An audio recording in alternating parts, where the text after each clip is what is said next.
Hello, everybody. Mark here at Gilbo Realty. Thank you so much for coming back, watching another show. I'm going to cover some stats today. This is going to be a short video. Not going to do any home reviews, but let's cover some stats. What's going on? Where's all the existing inventory sitting? Where are we at? What's the rental market look like on the MLS? How many homes have been sitting there? As you can see, one on the screen. But I've been looking at all the inventory, just keeping an eye on it. And I just want everybody to realize what's going on so that prices are slowly dropping over time. You're going to have your ups and downs where one month are going to be better and better than another. But eventually, overall, the average in the villages is going to fall, and that's across the country. I'm not picking on the villages or the state of Florida. That's everywhere. That's even including my area in upstate New York. Okay, so things have changed quite a bit in the real estate market. The problem is most people are just in denial and they don't like to admit it or accept it, and that's fine. But eventually, reality hits you in the face. It is what it is. We'll slap you. We'll slap you back to reality itself. And when it does, people will realize that they were wrong and they were thinking, in the wrong direction. But let's look at some stats. So I was looking over 548 homes in the market today. That's a record. I haven't seen that. The highest I've seen it was 538. Today was 548. Let's see if anything changed. 548 homes on the market, active and available. That's MLS only. I'm assuming the inventory's up on the villages as well. So as you can see, inventory's way up. What else we got for stats here? We got 277 of those 548 are 60 plus days on the market, between 60 and 89 days. That's 51% of the inventory, 60 plus days. If I look at 204 of those 548 homes, they're 90 to 119 days on the market, or 37%. So right there, you have 88% of the active inventory sitting on the market between 60 and 119 days. That just goes to show you how the demand has fallen off in some areas. And even though houses are still selling, the problem is the inventory is hitting the market more than they are selling. So this is a good thing for you if you're looking to buy a house. That's why you want to understand what's going on with some of these stats. Now, if you're looking to buy, prices are coming down. If you have higher inventory, you don't really have a choice but to lower prices. And houses are sitting longer and longer on the market. So 130 homes are at 120 to 149 days on the market. That's 24% of the active inventory over 120 days. Then you have 87 homes are 150 to 179 days on market. That's 16%. Then we have 54 homes. Let me move my post-it because I can't read it. 54 homes around 180 days and over. That is 10% of the real estate market are sitting at 180 days plus days on market. That's as of right now. I'm making this video here today at 2 o'clock on what? December 19th, 6 days before Christmas. So days on market, the average day is up to 57 days on market. That's plus 17% year over year. And then we have 41% with price drops. So we have 41% of the MLS inventory with price drops currently active. Okay. Now let's talk about some rental stuff. Okay. You can go here to our inventory. This is our page. You go here to this village tab, go to buy a home, go to this fast home search right here. And you can go all the way down to the bottom. You can pull up rentals. Okay. You can go right here. Let's just show you the active rentals. We have 47 homes rentals on the MLS. Now, that's probably the highest it's been. It's been pretty consistent over the last probably month and a half or so. But before that, I never saw more than 27, 28 at a time. So more and more people are trying to rent their places out come the prime season, starting in January, February, and March, right? They're having a hard time doing it. And it seems to me that the rental market is also falling as well. Prices are coming down. I'm also seeing the rents drop. Give you an example. I had one of these up. Let me see if I can find it.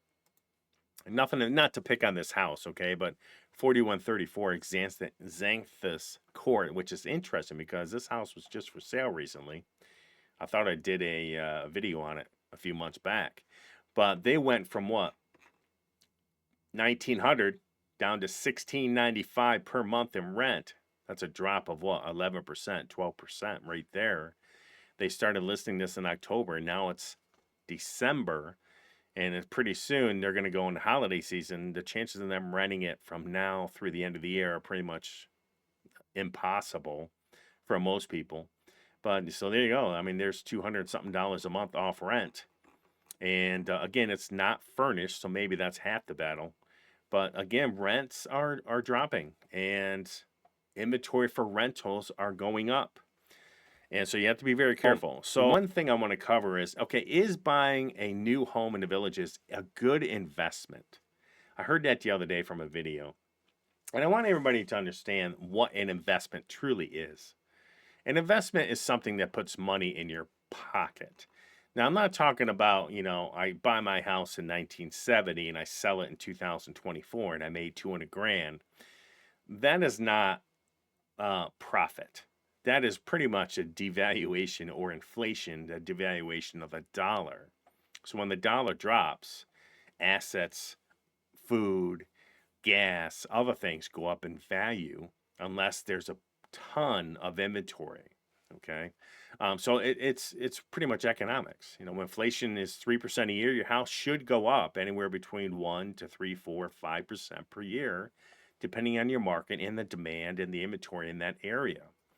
So when someone tells me that, I'm going to buy a home in whatever, Eastport, could be Citrus Grove, it could be whatever near Lake Sumter, I'm going to make it an investment. An investment to me is something that puts money in your pocket. So if you buy a rental property and you're losing $100 every month or $200, that is not a good investment. So if you're buying a property in the villages based off their sales pitch, which I've heard many times, and if your realtor is giving that, it's a great investment sales pitch, get another realtor.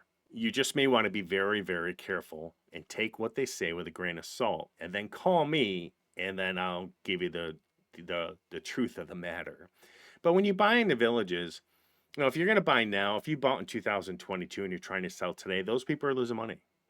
Okay, so based on someone's opinion of, okay, I think buying here is a good investment, a lot of people selling right now from 2021, 22, 23 would not agree with you.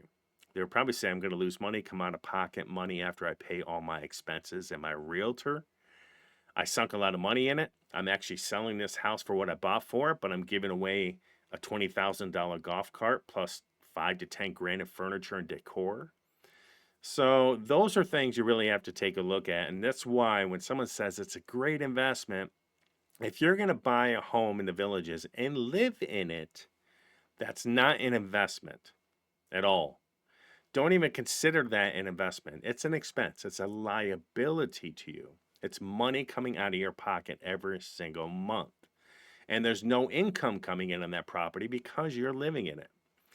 And I know that people have to live somewhere and they're going to have expenses no matter what. That's fine. But when someone says, I'm going to buy in an area of the villages because it's a great investment, please be very careful. If you're going to live in that property, it's a liability to you. So an investment to me is cash flow. If you have cash flow coming in, it's putting money in your pocket. That is a good investment sometimes. If you're going to buy a home in the villages, live in it, and think that's a good investment, it is not. It is a liability. It costs you money every single month.